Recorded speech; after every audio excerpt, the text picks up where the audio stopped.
समुद्र में गहराई होती है लेकिन ऊंचाई नहीं होती, पर्वत में ऊंचाई होती है लेकिन गहराई नहीं होती। गुरु ऐसा व्यक्तित्व है जिसमें समुद्र की गहराई और पर्वत की ऊंचाई दोनों एक साथ होती है। सूरज में प्रकाश होता है लेकिन शीतलता नहीं होती, चंद्रमा में शीतलता होती है लेकिन पूरा प्रकाश नहीं होता। गुरु ऐसा व्यक्तित्व है जिसमें पूरा प्रकाश है और पूरी शीतलता है। गुरु के निकट गए बिना, गुरु के चरणों में समर्पित हुए बिना न तो जीवन का अंधकार दूर हो सकता है, जीवन प्रकाशित हो सकता है, और न ही मन की जलन मिट सकती है, मन शीतल हो सकता है।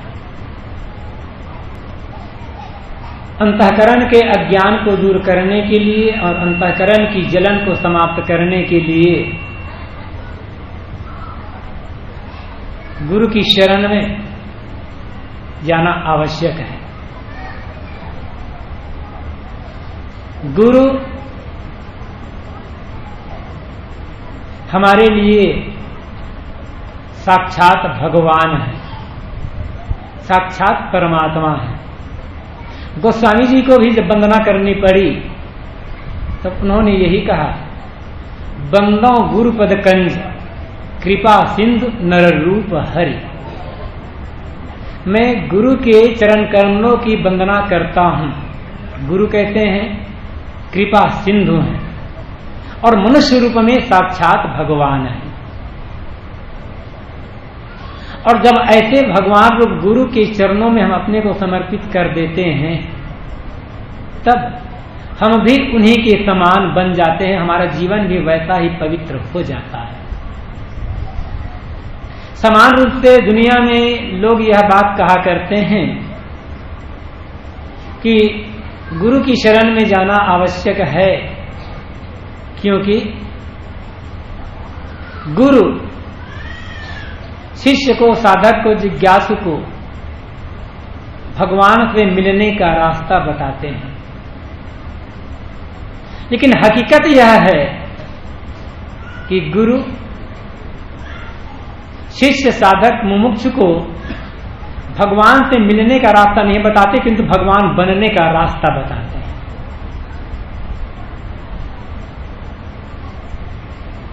हर आदमी के भीतर भगवत्ता छिपी हुई है।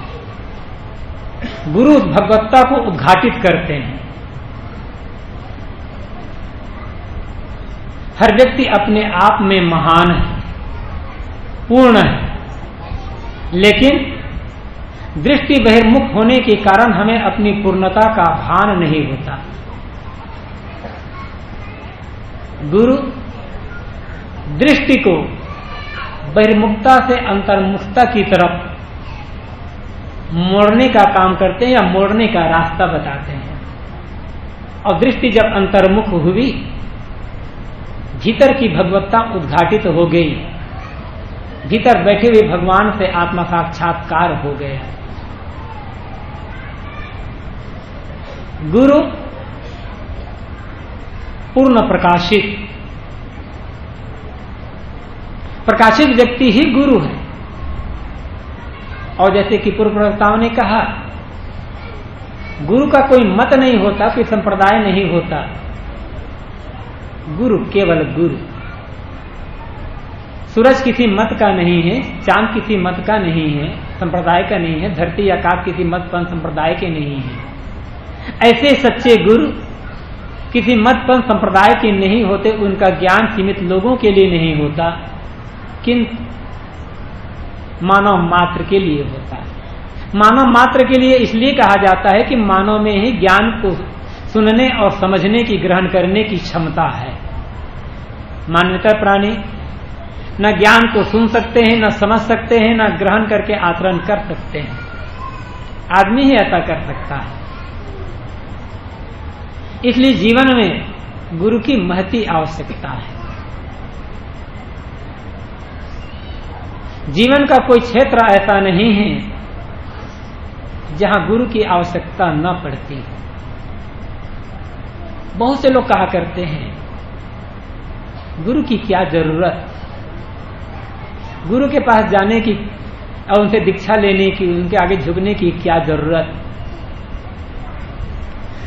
किसी गुरु से दीक्षा ले लेना या किसी गुरु से जो अपने को जोड़ लेना, यह तो एक गुलामी है, यह तो एक परतंत्रता है। और मनुष्य जीवन गुलामी में, परतंत्रता में व्यतीत करने के लिए नहीं मिला है, किंतु मनुष्य जीवन स्वतंत्रता में और आजादी में जीने के लिए मिला है। इसलिए गुरु के पास क्यों जाएं?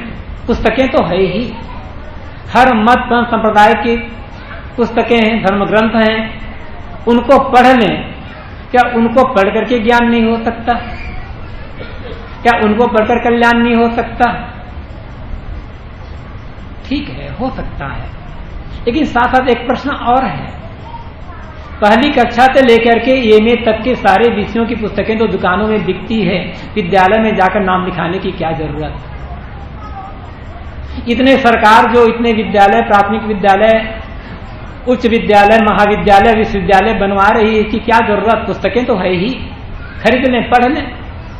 लाखों लाखों अध्यापक, लेक्चरर, रीडर, प्रोफेसर जो सरकार नियुक्त कर रही है, अरबों रुपया खर्च कर रही है, क्या जरूरत? क्या कोई ऐसा महसूस करेगा विद्यालय की जरूरत नहीं है, अध्यापक का जाने की जरूरत नहीं है?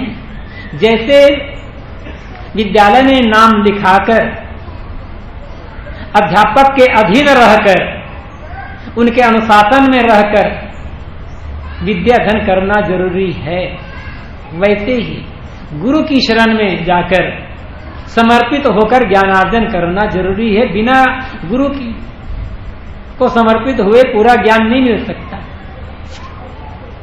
ठीक है, पुस्तकों में तो सारा ज्ञान लिखा है, ज्ञान हो सकता है, लेकिन पुस्तकें पढ़ते पढ़ते जो शंका होगी उसका समाधान कौन करेगा? क्या पुस्तक करेगा? पुस्तक में से कोई निकल करके आएगा जो हमारी शंकाओं का समाधान करेगा? उसके लिए तो किसी गुरु के पास जाना ही होगा ना। और जिसके पास जाकर के सीखते हैं वो तो गुरु हुआ ही। तो गुरु की शरण में गए बिना ज्ञान नहीं हो सकता, समर्पित हुए बिना ज्ञान नहीं हो सकता। इसलिए गुरु की जरूरत होती है। तो जैसे कहा गया, कोई क्षेत्र ऐसा नहीं है जहां गुरु की आवश्यकता न हो, और गुरु की आवश्यकता केवल मनुष्य को ही होती है। मानवता प्राणियों को गुरु की आवश्यकता नहीं होती, क्योंकि मनुष्य में संभावनाएं बहुत ज्यादा है, और जिसमें जितनी संभावनाएं होती है उसका उतना पतन हो सकता है, उसका उतना उत्थान हो सकता है। मनुष्य भगवत्ता के शिखर पर आसीन हो सकता है तो पतन की गहरे गर्त तक जाकर के पहुंच सकता है। जानवर ऐसा नहीं होगा, उनमें न उत्थान की संभावना है न पतन की संभावना है। जो कुछ उनका है सब प्राकृतिक है, स्वाभाविक है, उन्हें सिखाना नहीं पड़ता।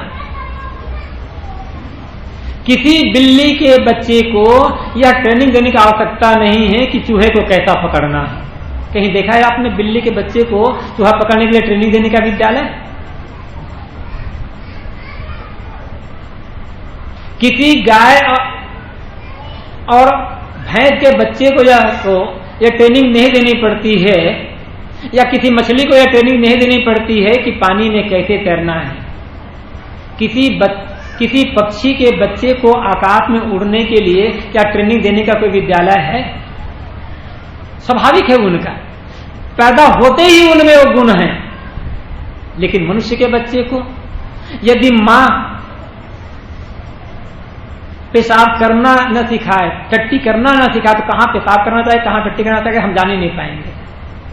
हमें भोजन करने के लिए सिखाया जाता है, खड़ा होने के लिए सिखाया जाता है, चलने के लिए सिखाया जाता है। जीवन की जो मूल आवश्यकताएं हैं उनके लिए भी हमें शिक्षा दी जाती है। और यदि हमारे सामने कोई व्यक्ति, हम पैदा हुए और हमें बिल्कुल एकांत में रख दिया गया, हमारे जीवन निर्वाह के लिए, पेट भरने के लिए जो चीजें चाहिए वो हमें दे दी गई, लेकिन हमारे सामने कोई व्यक्ति एक शब्द भी नहीं बोलता है, जिंदगी बीत जाएगी, हम बूढ़े होकर मर जाएंगे, बोलना नहीं आएगा हमें। बोलने के लिए सिखाया जाता है। पदे पदे गुरु की आवश्यकता होती है।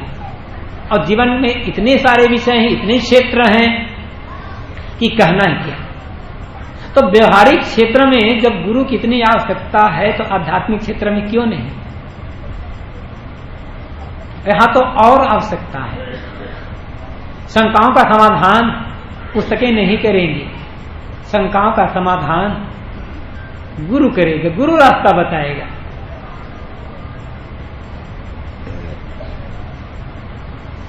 और इसके लिए आवश्यक है अपने में पूरा का पूरा समर्पण।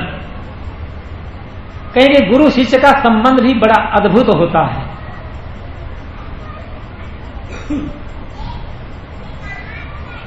शिष्य गुरु को समर्पित होता है, लेकिन शिष्य से अधिक गुरु को समर्पित होना होता है।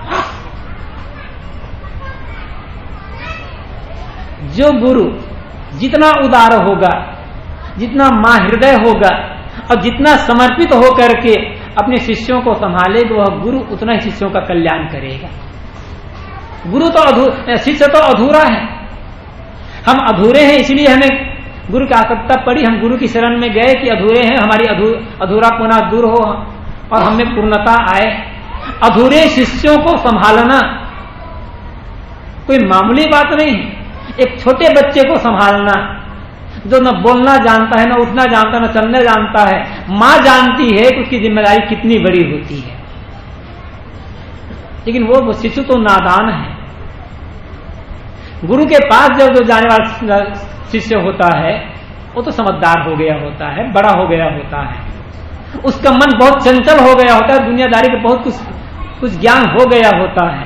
पदे पदे उसे भटकने की आवश्यकता होती है। आवश्यकता क्या होती है? पदे पदे भटकने का चांस रहता है उसको। ऐसे अनेक वातावरण से आए हुए, अनेक स्वभाव, अनेक संस्कार, अनेक रुचियां, अनेक मान्यताओं वाले शिष्यों को संभालना ये कम जिम्मेदारी की बात है। तो गुरु से अधिक शिष्य से अधिक गुरु को समर्पित होना होता है। और जो गुरु शिष्यों पर भी समर्पित नहीं हो सकता, वो शिष्यों का कल्याण भी नहीं कर सकता। गुरु के उपकार, गुरु की महत्ता पर विचार करें तो हृदय मुक्त हो जाता है।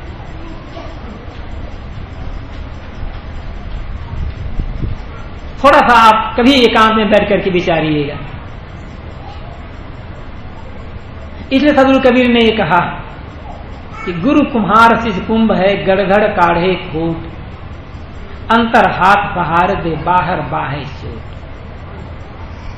कुम्हार घड़ा बनाता है, लेकिन चाक उतारने के पश्चात घड़ा बेडौल हो रहता है। उस बेडौल घड़े को सुडौल बनाने के लिए एक लकड़ी की पाटी से थाप दे दे करके कुम्हार घड़ा को पीटता है, लेकिन अंदर हाथ का सहारा दिया होता है। गुरु ऐसे होते हैं, बाहर से कड़े होते हैं, शिष्य की गलती को क्षमा नहीं करते। जो गुरु शिष्य की गलतियों से आंख मूंद लेते हैं,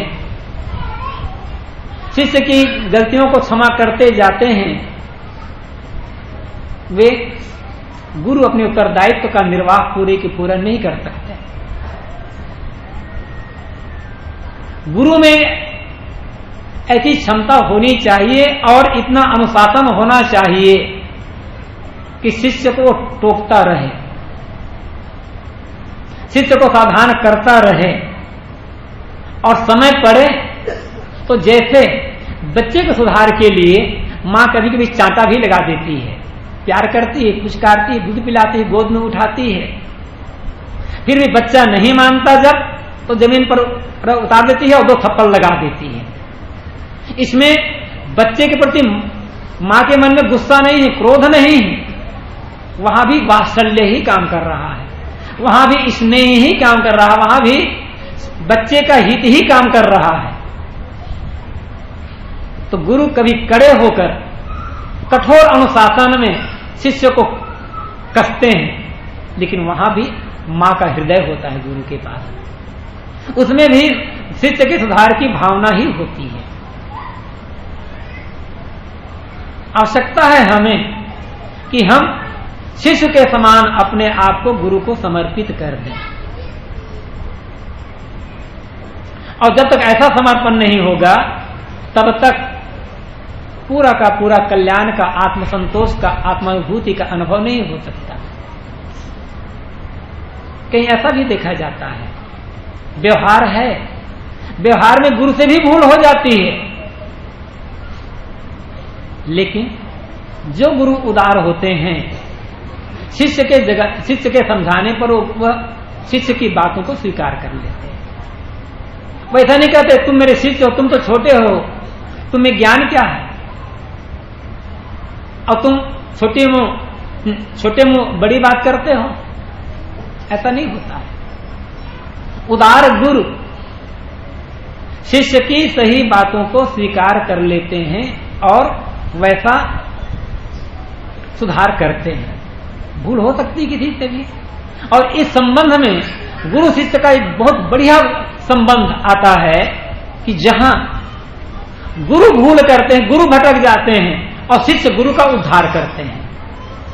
है अद्भुत बानक, शिष्य से भूल होती है, शिष्य भटकता है, शिष्य अधूरापना है, उस अधूरापना को गुरु दूर करते हैं, गुरु शिष्य के भटकाव को गुरु दूर करते हैं और शिष्य का उद्धार गुरु करते हैं।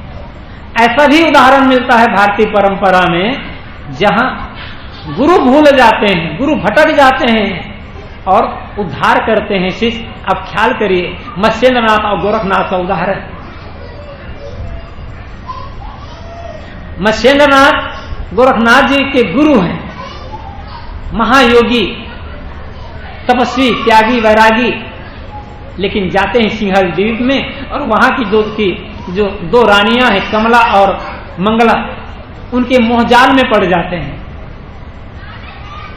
और ऐसा मोहजाल में पड़ते हैं कि अपना सारा योग, ध्यान, वैराग सब कुछ भूल जाते हैं, एकदम उनमें आसक्त हो जाते हैं। और उन दोनों रानियों के द्वारा मत्स्येंद्रनाथ को एक ऐसे महल में, ऐसे किला में रखा जाता है जहां कोई बाहरी व्यक्ति प्रवेश नहीं कर सकता, कोई उनके पास तक पहुंच ही नहीं सकता था। गोरखनाथ जी महाराज को पता चला तो वे अपने गुरु से घृणा नहीं किए। अरे मेरे गुरु तो इतने वैरागी थे, इतने महायोगी थे, तपस्वी थे, अरे भटक गए, अब ऐसे गुरु का तो नाम भी नहीं लेना है, ऐसे गुरु के पास तो जाना भी नहीं है। वे घृणा नहीं करते, उदास नहीं होते, तिरस्कार नहीं करते। उनके मन में यह होता है कि मेरे गुरु ऐसे हो गए, नहीं, मुझे जाना चाहिए। मेरा कर्तव्य होता है कि यहां मैं गुरु को रास्ता बताऊं, गुरु को सही मार्ग में लाने का प्रयास करूं। और गोरखनाथ जी जाते हैं किसी प्रकार से मेहनत करके, और जिस किले में मत्स्येंद्रनाथ जी को रखा गया था वहां तो प्रवेश नहीं कर सकते थे, सब तरफ कठोर पहरेदारी थी। उस किले के बाहर से उन्होंने जोर से गाया, जाग मच्छंदर गोरख आया, और अनेक पदों में उन्होंने अपने गुरु को संबोधित किया है। गुरुजी ऐसा कर्म न कीजिए ताते जाते अमी महारस कीजिए। ये पद इतना मार्मिक है कि आप पढ़ें तो लगेगा कि गोरखनाथ जी महाराज के मन में अपने गुरु के लिए कितनी श्रद्धा है, कितना समर्पण भाव है, और सोचते हैं कि मेरे गुरु ऐसे हो जाएं तो दुनिया क्या होगा। और गुरु की भी ये उदारता, मत्स्येंद्रनाथ की भी ये उदारता और महानता, विशाल हृदय, कि अपने शिष्य के जगाने से जग गए और सारे मोहजाल तोड़ करके फिर अपने वैराग मार्ग में आ गए। ये गुरु ऐसा जो उदाहरण है भारतीय परंपरा में ही मिलता है। और यहां हम देखते हैं शिष्य ही रास्ता बता रहा है, लेकिन वो शिष्य को रास्ता मिला कहां से? अपने गुरु से ही मिला था। जिस ज्ञान के बल पर गोरखनाथ जी ने अपने गुरु का उद्धार किया, वह ज्ञान उन्हें कभी अपने गुरु से ही मिला था। उसको तो उन्होंने लौटाया है एक प्रकार से। तो कभी व्यवहार में ऐसा हो सकता है या कभी भूल चूक हो सकती है कि गुरु भी समझ ना पाए। तो ऐसी स्थिति में गुरु से हम घृणा कर लें, गुरु से हम द्वेष कर लें, गुरु का तिरस्कार करने लगे, गुरु का अपमान करने लगे, ये हमारे ही पतन का कारण बनेगा। विनम्रता पूर्वक, एकदम श्रद्धा पूर्वक जाकर के गुरु से निवेदन करना होता है, गुरु जी ऐसा जो हो रहा है वो ठीक नहीं है, ऐसा करना ना आपके लिए ठीक है, ना समाज के लिए ठीक है, किसी के लिए ठीक नहीं है। और यदि हम विनम्रता पूर्वक पूरी सच्चाई के साथ गुरु को पूरा आदर सम्मान देते हुए अपनी बात रखते हैं, तो जो उदार गुरु होते हैं वे सचमुच हमारी बात को स्वीकार करेंगे। तो शिष्य का यह भी कर्तव्य होता है, कभी भूल हो जाए तो शिष्य का यह कर्तव्य होता है कि गुरु की भूल का प्रचार न करे, गुरु की भूल को लोगों को बताते न जाए, जितना संभव हो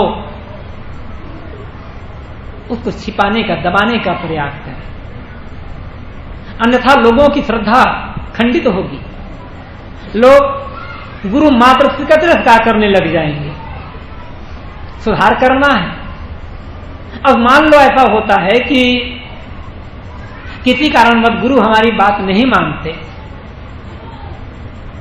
और उनके साथ रह करके हम अपना कल्याण नहीं कर सकते या उनके भी और हमारे बीच मतभेद बना रहेगा, तो उस गुरु को आदर देते हुए उनका साथ छोड़ा जा सकता है, लेकिन वहां भी अपमान नहीं होगा, वहां भी तिरस्कार नहीं होगा। और कई जगह ऐसा होता भी है, गुरु को आदर देते हुए भी जब मन मेल नहीं होता, विचारों में, सिद्धांतों में फर्क हो जाता है, तब छोड़ना पड़ता है साथ। और प्रचलित कहानी के अनुसार जैसा कि हम सुनते आए हैं, पढ़ते आए हैं, उसमें कितनी हकीकत है, कितनी झूठाई है, हम नहीं कह सकते। यही कहावत है, दुनिया में एक प्रचलन है कि कबीर साहब के गुरु रामानंद, लेकिन क्या कबीर साहब ने रामानंद का साथ छोड़ा नहीं? तो ये कबीर साहब और रामानंद सिद्धांत में बड़ा अंतर है, कहीं तालमेल ही नहीं है।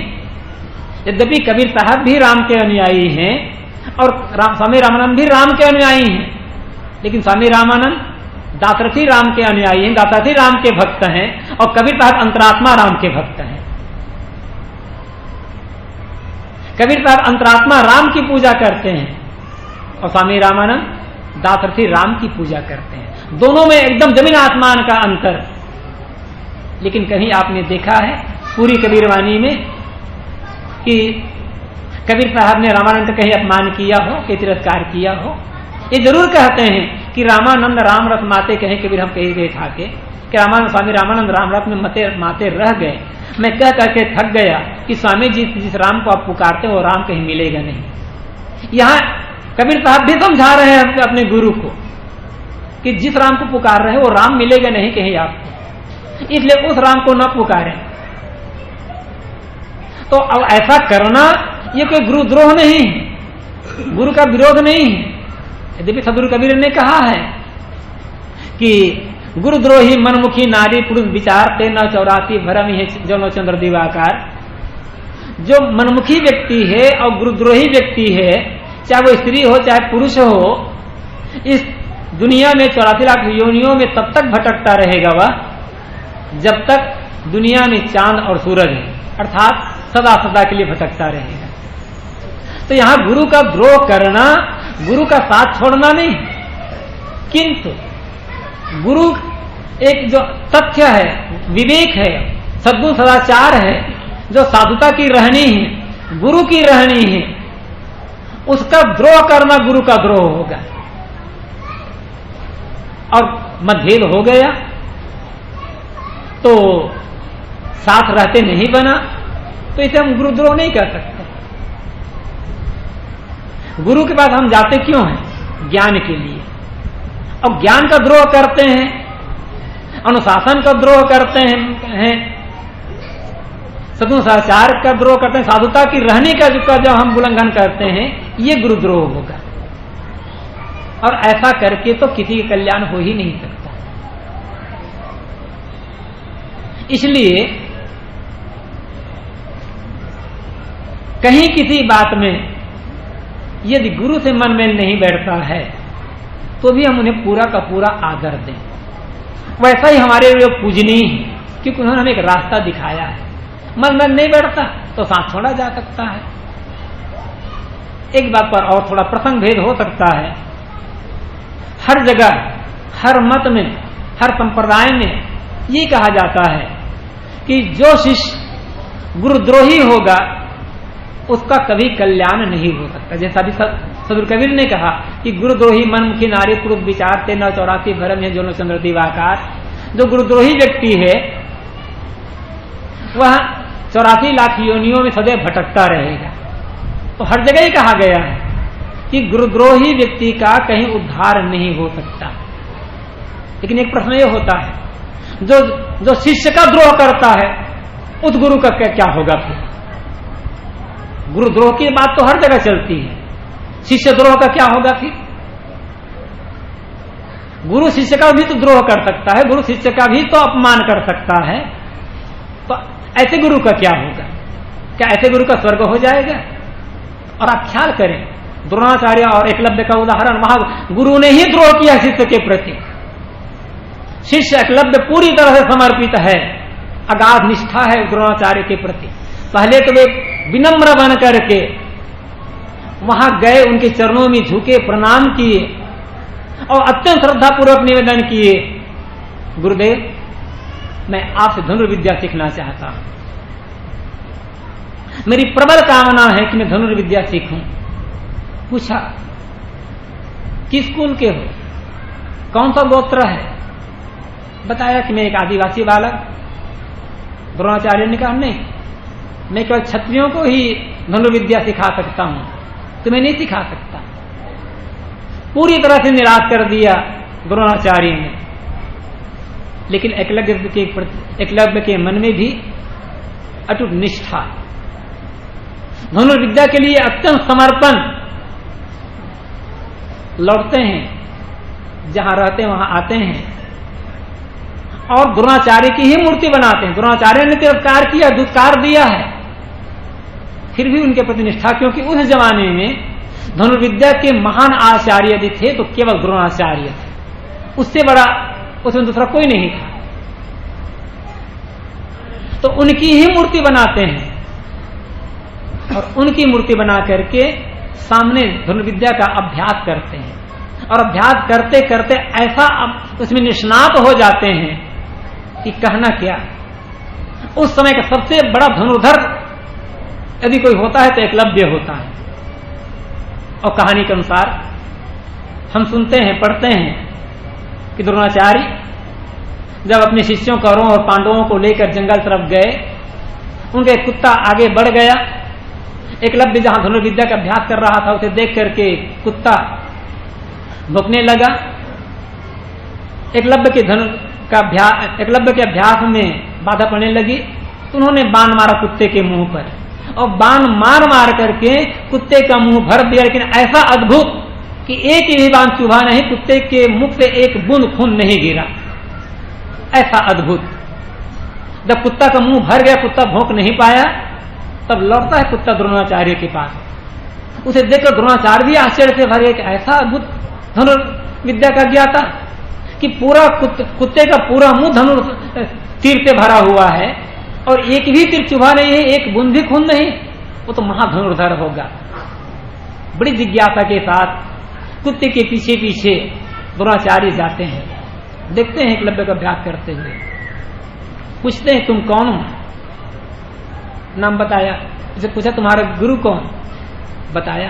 और ख्याल आपको यह भी है, यह विद्या द्रोणाचार्य के पास भी नहीं है। द्रोणाचार्य भी ऐसा करामात नहीं कर सकते थे। द्रोणाचार्य को यहां अपना अपमान महसूस होता है, यहां इसमें अपनी कमी महसूस होती है और लगता है कि एकलव्य तो आगे बढ़ गया। यहां से द्रोणाचार्य शिष्य के प्रति करते हैं द्रोह। जब उन्होंने द्रोणाचार्य ने एकलव्य ने बताया कि मेरे गुरु द्रोणाचार्य दिखाते हैं मूर्त, ये मेरे गुरु हैं, तब वहां द्रोणाचार्य करते हैं नाटक और कहते हैं तुम मुझे गुरु मानते हो तो तुम्हारी विद्या तभी सफलीभूत होगी, इस विद्या में तुम पूरी तरह से कुशल तभी माने जाओगे जब तुम गुरु दक्षिणा दोगे। शिष्य एकलव्य तो गदगद हो गया कि आज मैं गुरु दक्षिणा दे करके अपनी विद्या में कुशल हो जाऊंगा और गुरु दक्षिणा दे करके गुरु के ऋण से उरुन हो जाऊंगा और मैं द्रोणाचार्य शिष्य के रूप में प्रसिद्ध हो जाऊंगा। कहते हैं गुरुदेव आज्ञा दीजिए, क्या दक्षिणा अर्पित करूं? सब जानते हैं। उन्होंने कहा तुम मुझे गुरु मानते हो तो अपने दाएं हाथ का अंगूठा दे दो। तो ऐसे जो शिष्य द्रोही गुरु हैं उस द्रोही का क्या होगा, नरक होगा कि स्वर्ग होगा? यह भी एक विचारणीय प्रश्न है। लेकिन यहां पर एक स्वार्थ है और ऐसी स्थिति में हम द्रोणाचार्य को गुरु कह सकते हैं, सदगुरु नहीं कह सकते। गुरु द्रोही हो सकता है, सदगुरु द्रोही नहीं हो सकता शिष्य का, क्योंकि गुरु के मन में स्वार्थ हो सकता है, सदगुरु के मन में स्वार्थ नहीं हो सकता। और आप देखेंगे कबीरवाणी ने जितने सदगुरु कबीर ने गुरु की महिमा का बखान किया है, जितना ऊंचा दर्जा कबीर साहब ने गुरु को दिया है शायद किसी और ने दिया हो। लेकिन कबीर साहब सावधान भी हैं, ये जानते भी हैं जगह जगह जहां गुरु को इतना ऊंचाई पर चढ़ा देते हैं, परमात्मा का दर्जा देते हैं, वहां गुरु की जगह जगह आलोचना भी करते हैं। अब ये कहते हैं कि ये कली गुरु बड़े परपंची, ये कलयुगी गुरु बड़े परपंची हो गए। गुरु को गोविंद से बड़े बताने वाले कबीर गुरु को कसाई भी कहते हैं। अब पढ़िए बीजक, अहे कसाई छुरी हाथा, गुरु को कसाई भी कहते हैं। एक और गुरु को परमात्मा से बड़ा बताना और एक और गुरु को कसाई भी कहना, ये कबीर ही कर सकते हैं, कोई दूसरा नहीं कर सकता। क्यों? जब देखते हैं ऐसे भी गुरु हो गए हैं जिनमें गुरुता तो कुछ भी नहीं है, गुरु का एक भी लक्षण नहीं है, लेकिन केवल गुरुवाई कर रहे हैं, मंत्र दीक्षा दे रहे हैं और मंत्र दीक्षा दे करके शिष्य का आर्थिक, बौद्धिक, मानसिक हर प्रकार से शोषण कर रहे हैं, भ्रांतियों में भटका देते हैं, अंधविश्वास के दलदल में भटका देते हैं और उनके विवेक का पूरी तरह से हनन कर देते हैं, शिष्य के विवेक विचार को पूरी तरह से कुचल देते हैं। तब कबीर साहब सामने गया तो ऐसे गुरुओं के लिए कबीर साहब कसाई शब्द का भी प्रयोग करते हैं। ये गुरु हो सकते हैं, सदगुरु ऐसा नहीं हो सकता। पूरी कबीरवाणी में सदगुरु का कहीं एक शब्द में भी खंडन नहीं मिलेगा आपको। इसलिए ये भी कहा जाता है कि हम गुरु पूर्णिमा नहीं मनाते हैं, हम सदगुरु पूर्णिमा मनाते हैं। गुरु तो अनेक हैं और जितने भी गुरु हैं उन सबका उपकार है, लेकिन उन गुरुओं जिससे जो कुछ हमें मिला उनसे मानसिक संतोष नहीं मिल सकता, मन की जलन नहीं मिट सकती।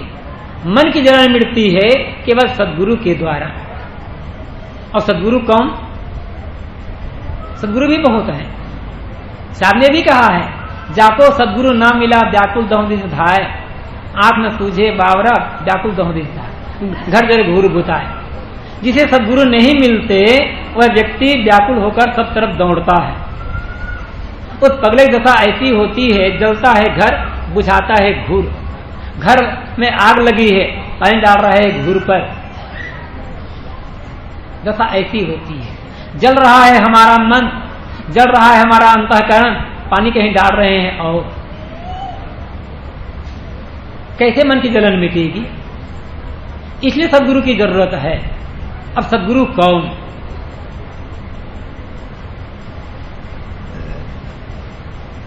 सदगुरु की कोई परिभाषा हम बनाना चाहें तो क्या बनाना चाहें? पहचान क्या है सदगुरु कौन? सीधी सी पहचान, ज्ञान सही हो, आचरण सही हो। ज्ञान और वैराग्य दोनों में परिपूर्ण हो, ज्ञान के नाम पर भ्रांति न हो, ज्ञान के नाम पर अंधविश्वास न हो, प्रकृति कारण कार्य व्यवस्था, जड़ तत्वों के गुणधर्म, शाश्वत नियम पूर्वक जिनका ज्ञान हो और साथ साथ उस ज्ञान का जीवन में आचरण हो। ज्ञान की बातें कहने मात्र से गुरुवाई नहीं आएगी, गुरुता नहीं आएगी। गुरुता आएगी जीवन में जब ज्ञान का आचरण होगा। इसलिए मैं शुरू में कहा था, गुरु में ऊंचाई भी होती है और गहराई भी होती है, पूरा ज्ञान भी होता है और आचरण भी होता है।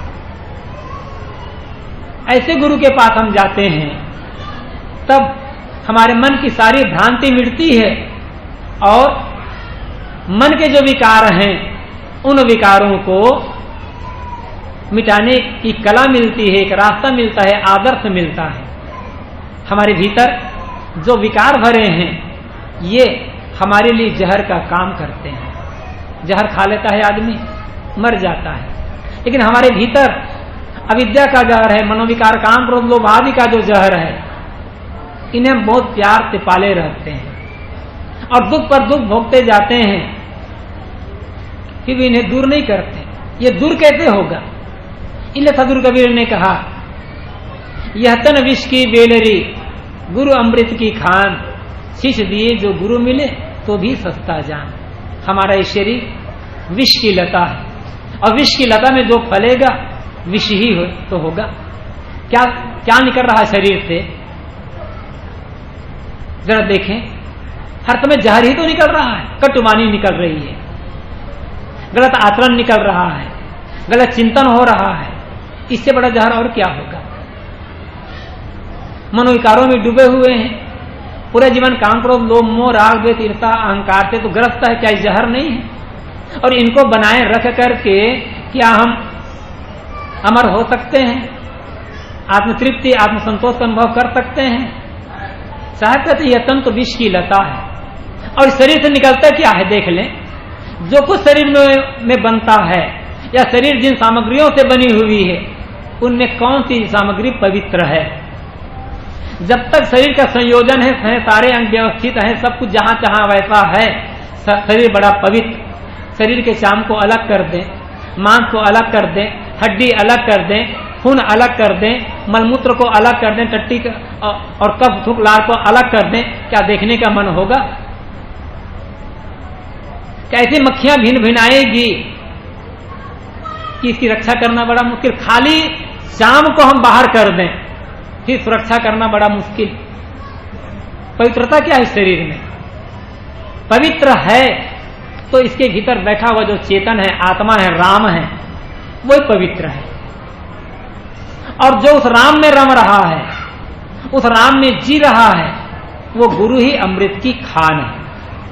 हम जब उनके पास जाते हैं, अपने आप को उस अमृत की खान में डुबा देते हैं, तब हम भी, हमारा जीवन भी जहर से अमृत हो जाता है। गुरु अपने पास जाने वाले जितने शिष्य हैं सबको अपने समान बना लेता है। गुरु, सच्चे गुरु को पक्षपात नहीं करता। कल मैंने एक जगह चर्चा की थी, जैसे माता पिता बच्चों को जन्म देते हैं, पालते हैं, पोसते हैं, लिखाते पढ़ाते हैं और अंत में अपनी पूरी संपत्ति का उत्तराधिकारी बना देते हैं। गुरु भी अपने पास आने वाले जो शिष्य हैं उनको पालते पोसते हैं, उनकी रक्षा करते हैं, उन्हें सिखाते हैं, पढ़ाते हैं, रास्ता बताते हैं, उनके जीवन के जो दो दुर्गुण हैं दूर करते हैं और अंत में गुरु अपने ज्ञान का उत्तराधिकारी उन्हें बना देते हैं। लेकिन माता पिता भी उत्तराधिकारी बना रहे हैं, गुरु भी उत्तराधिकारी बना रहे हैं। एक बहुत फर्क है दोनों में। कैसे फर्क है? मान लो एक पिता है, उसके पास 100 एकड़ जमीन है, 5 बेटे उसके हैं, 500 बेटे के उत्तराधिकारी उसके हैं, तो क्या होगा? 500 बेटों को 100 एकड़ जमीन मिलेगी क्या? 5 बेटे हैं, 5 उत्तराधिकारी, तो 20 एकड़ जमीन मिले। लेकिन गुरु के बाद जितने शिष्य गए हैं, गुरु अपना ज्ञान सबको बराबर ही देता, किसी को कम नहीं मिलता है। हम लेना न चाहें वो बात अलग है। हजारों नहीं लाखों शिष्य हो जाएं गुरु के तो उनका ज्ञान सबको बराबर बराबर ही मिलेगा, वहां कमी नहीं होगी। लेकिन भौतिक क्षेत्र में तो कमी होती ही चली जाती है। गुरु का उत्तराधिकारी बनने का अर्थ ये नहीं है कि गुरु आज मतलब आश्रम के मुखिया हैं, उनके नहीं रहने पर हम आश्रम मुखिया बन गए, उत्तराधिकारी बन गए, ये तो झूठा उत्तराधिकारी है। गुरु का असली उत्तराधिकारी बनना है, गुरु का जो ज्ञान है, गुरु का जो वैराग्य है, उसको अपने जीवन में पूरी तरह से आत्मसात कर लेना, अपने जीवन को गुरु के जीवन के समान ही पूरा का पूरा पवित्र बना लेना। और इसी के लिए हम गए हैं। और यदि हमने ऐसा किया, गुरु के ज्ञान को जीवन में आत्मसात किया, गुरु के त्याग, गुरु के वैराग्य, गुरु की निष्कामता, गुरु के जो उज्जवल रहनी है उसको आत्मसात किया, तो गुरु के चरणों में जाना हमारा सार्थक हो गया और हम गुरु के सच्चे उत्तराधिकारी बन गए, हमारे जीवन का कल्याण हो गया। तो ऐसे जो गुरु हैं जो हमारे मन की सारी भ्रांतियों को खत्म कर देते हैं, सारे भटकाव को खत्म कर देते हैं और सारे कलमशों को दूर करके हमें पूरी तरह से निर्मल बना देते हैं, उस गुरु का कितना उपकार होगा। ऐसे गुरु की याद करने के लिए, ऐसे गुरु के चरणों में कृतज्ञता व्यक्त करने के लिए, श्रद्धा सुमन अर्पित करने के लिए पूरे भारत में आज का दिन गुरु पूर्णिमा का पावन पर्व मनाया जाता है। और एक बात का और ख्याल रखना होगा, ये गुरु शिष्य की जो परंपरा है, अद्भुत परंपरा, ये परंपरा विशुद्ध रूप से भारतीय परंपरा है। विदेश में ऐसी परंपरा नहीं मिलेगी। वहां पादरियों ने बपतिस्मा दे दिया, कोई ईसाई बन गया, अब उस व्यक्ति से और पादरी से कोई मतलब नहीं है। एक मौलवी आया, कुरान की आयतें पढ़ा दिया, मुसलमान बना दिया, और उस व्यक्ति से मौलवी से कोई मतलब नहीं है। जो गुरु पुरुषित की परंपरा भारत में है वो अद्वितीय परंपरा है, क्योंकि हमारे यहाँ सदैव से आत्मज्ञान को और आत्मा साक्षात्कार को ही जीवन का परम उद्देश्य माना गया है। और आत्मा साक्षात्कार कैसे होगा, आत्मज्ञान कैसे मिलेगा? गुरु के निकट जाकर, गुरु के चरणों में ही बैठ करके। उपनिषदें पूरी दुनिया में, केवल भारत नहीं, पूरी दुनिया में अध्यात्म की सबसे प्राचीन पुस्तकें हैं उपनिषद। और उपनिषद का अर्थ क्या होता है? गुरु के निकट बैठना, गुरु के पास जाना। तो गुरु के चरणों में जब हम बैठते हैं तब गुरु के जो अमृत रस, गुरु का जो जीवन अमृत रस से भरा हुआ है, एक एक बूंद टपकता टपकता हमारे जीवन में उतरता है और गुरु द्वारा पूर्ण आत्मज्ञान मिलता है। उस आत्मज्ञान को जब आत्मसात कर लेते हैं, जीवन में उतार लेते हैं, तो आत्म साक्षात्कार हो जाता है और हमारा जीवन कृतार्थ हो जाता है। इसलिए ऐसे जो गुरु हैं वे महान उपकारी हैं और ऐसे गुरु के चरणों में बैठकर हम उनकी सेवा करते हुए, उनकी भक्ति करते हुए, उनका आज्ञा पालन करते हुए उनके बताए पथ पर चलें। ये गुरु के प्रति असली भक्ति का समर्पण होगा। और एक बात और मैं अंतिम में कहना चाहूंगा, और वो हम सब के लिए है। हमारे गुरु कितने महान क्यों ना हो जाए, उससे हमारा कल्याण नहीं होगा। हमारा कल्याण तब होगा जब गुरु की महानता हमारे जीवन में उद्घाटित होगी, आ जाएगी। जीवन है, कभी गुरु के साथ रहना होता है, कभी गुरु से अलग हो जाना पड़ता है। शरीर है, कभी गुरु का शरीर तो एक दिन ऐसा भी हो कि नहीं भी रहेगा। लेकिन गुरु नहीं रहेगा तो गुरु का ज्ञान थोड़े खत्म थोड़े हो जाएगा, वो तो रहेगा। गुरु के न रहने पर और गुरु के रहते रहते हमारा जीवन है। हम साथ रहें, अलग रहें, कहीं भी रहें, हम कोई ऐसा काम न करें, तन से, मन से, वचन से कोई भी ऐसा काम न करें जिससे हमारे गुरु की बदनामी हो।